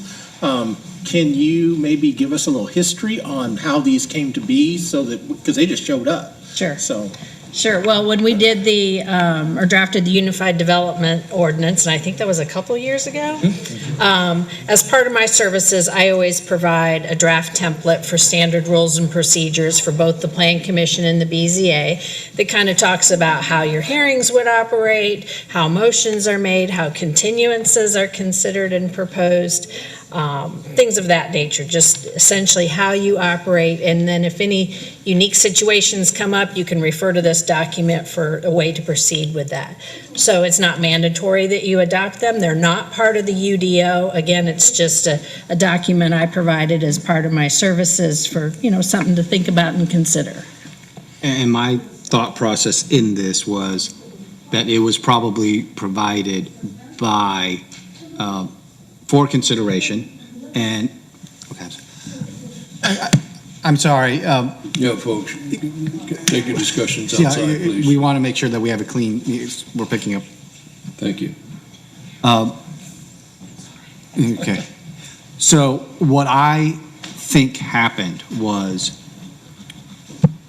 rules were given to you at the time that the UDO was concerned, and instead of taking the two separate actions to adopt the UDO and then adopt the rules, which had to be a separate action, you adopted the UDO, possibly thinking that the rules came along with it, but there was no action on the rules. I think there was probably it was kept separately because there may have been some concern about whether these were the appropriate rules for the group that was in office at the time. Or that. I don't remember, again, I was not part of the group, the small subcommittee, you might call it, that did the review. And I was not, I guess, aware that these were made, which is fine. That's not a problem. But I do think that, kind of going back to what you're saying, is we took care of the UDO and proceeded to get that done, and these other ones just never made it to that point. Yeah. There's also And that's application fine. packets that we had prepared, again, that were optional, but it's something that I provide just in case you're interested, so. I know, Tammy, weren't you the one who discovered these? Yeah, I literally discovered them on the server by accident. Are you aware of these other? Beth was saying, we don't have any, I can't Yeah. find rules anywhere. Right. And Beth then- had mentioned multiple times when she sat on the Plan Commission with us that we didn't have specific rules and regulations to follow. So there are some times that the actions that we had taken in the past were the actions we would continue to take. I literally came across these, showed them to Dave Moore, who sat on part of the committees, showed them to Tim Bennett. I think they remembered seeing them. Were they ever presented? Who were they given to? Did the small committees ever review them? And I said, well, they're here. I'm going to print them. I'm going to present them.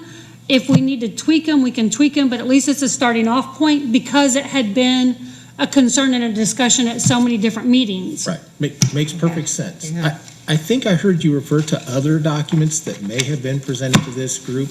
Application beyond. packets. Yes, have you seen those? Those are the ones that we have adopted and started So using. those are what we've Yes. already got? Okay, Mhm. so Those we are the have it- ones that, I think we adopted the UDO in 2019. I think just before. And we the pandemic. discussed the new packet with the dates and everything in it.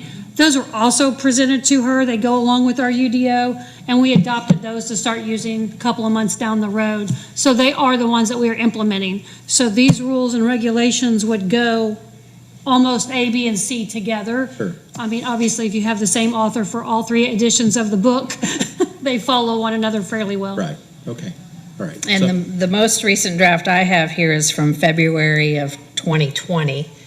And I believe I had either discussed on the phone with Tim and Dave at some point some changes to that draft, so hence the date. So I don't think these have been touched for a couple years. Of the rules and procedures, that's your latest version? Okay, because the version that you sent us. The one I found is from 19. 319. Yours is So more it recent. sounds like there's an updated version we haven't Could seen be. yet. No, if yours is February. Maybe some of the concerns that we want to address have already been discussed. That could We be. need a copy of the one you have. That could be, or I can, it's been a couple years, I can go through and see if there's any changes that I've added to my ongoing template that I provide for my communities, and to make sure everybody's operating the same ways. I think that would be good, I yeah. think that'd be helpful.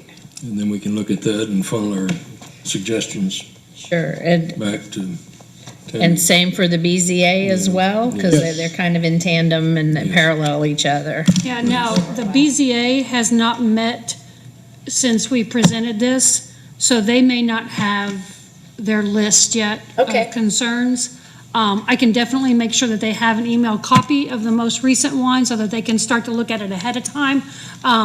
But they may not be in the same place that we are tonight at this meeting. Of course. Do you have an updated copy of the BZA also? Yep. That'd be great.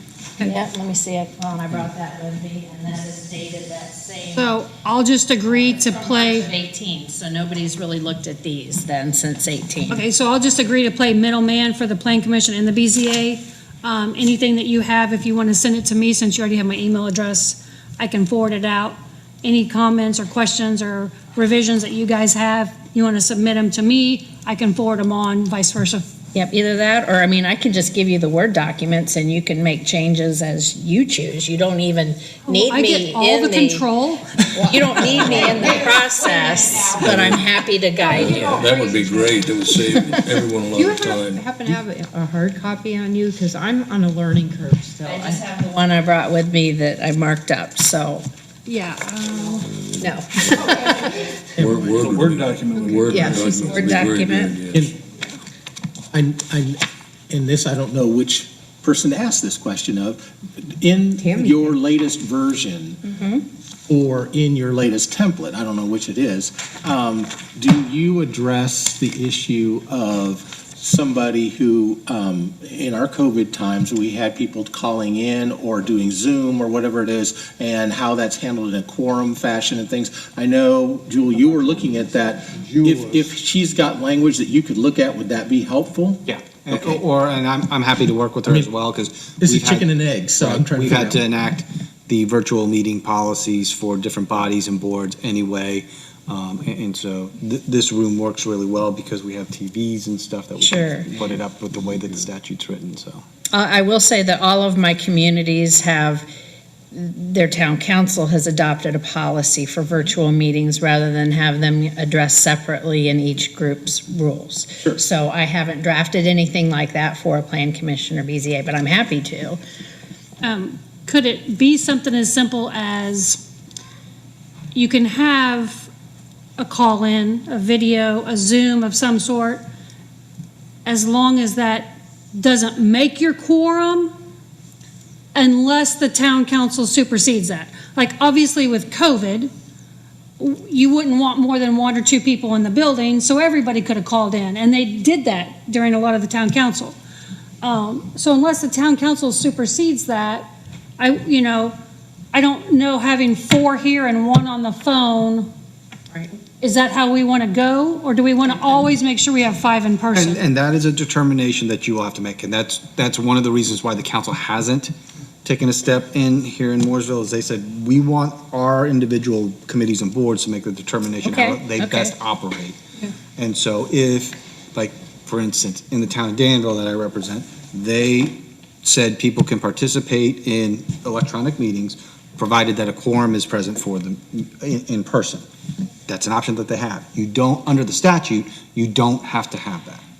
The statute says as long as an individual can be audibly heard by everybody in attendance and seen, then they count as if they're there. Yeah. You have to be seen. You have to be seen under the way the statute is written. So there were different allowances during COVID, but if you're going to adopt a rule moving forward, you have to be able to be heard and seen. So a Skype, not just audio. Correct. A phone, right, okay. And that covers the quorum and members and all that thing. Is there any coverage of, let's say, these ladies from Virginia wanted to participate in a virtual sense? Can they do that? Is that covered in any of this as well? That is all up to your rules and how Okay. you're going Okay. to run your meetings. You could, I mean, it's not hard to think of all the pandemic kind of things that we could come up with. So if you have something that he could look at, that would save us a lot of time and going through it. Plus, obviously, you've made some changes in that year that from the one you sent us to the one you've got, or the latest. I think all that would be helpful because it would help us get further down the road and not reinvent the wheel. Of course. I have a question for you. In this copy that I have, it's got all of the powers and everything that's regulated by IC codes. Does that really need to be in our rules and regulations? Because that's all set. I was just thinking, I wanted to simplify this, in my opinion, and just have the rules and regulations of the planning commission and not deal with all this other stuff. Because it's already said in state statute. My only argument for leaving it in is that not all folks know how to access that state statute or look it up or take the time. If you're in the middle of a meeting, do you really want to hold up, let me pull up my state statute and, do I have the current version in front of me, et cetera.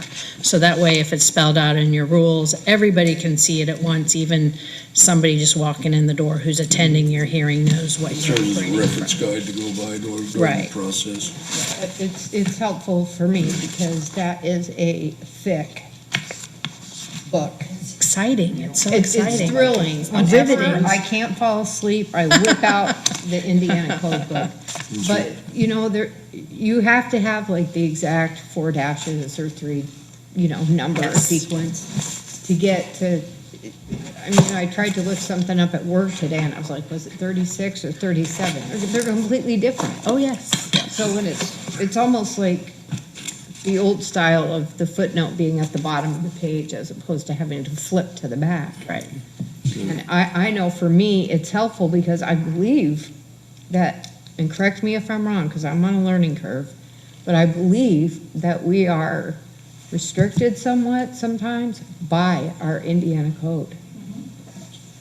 So you're going to get something back to Tammy to Yes. distribute to us? And we can edit it and get it back to you, make comments on it. That's great. We'll consider it a fresh draft for your eyes to start looking at and disregard Sounds previous great. Thank you drafts. very much, appreciate that. Yep, no problem. Appreciate you coming out. Anything else on the rules and regulations? Any comments, concerns, questions? Any new business? You know what, a couple meetings ago or 2 ago, I want to thank Jeff and Mike for the service they provided, chairing and leading the helm here on this for many, many years and doing a great job. I wasn't here, I was calling in, doing it by phone. And I like to thank people in person. I thank you very much. Thank you, Dave. Appreciate that. I second that. If there's no new business, I would entertain a motion to adjourn. I'll make that motion. Do you have a second? I'll second. All in favor, say aye. Talk about the covenants and restrictions. We're adjourned.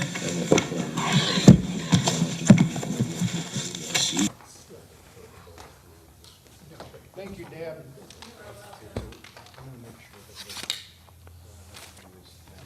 It's good to put a face with a name. I keep hearing your name.